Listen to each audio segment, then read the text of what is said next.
SolidWorks has a variety of tools for dimensioning.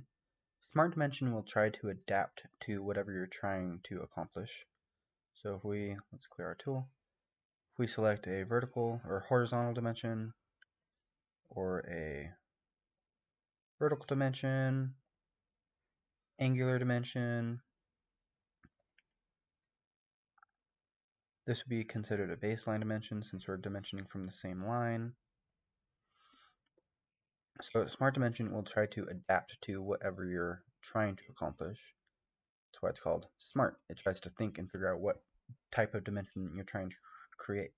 You can also specify to only create horizontal or vertical dimensions.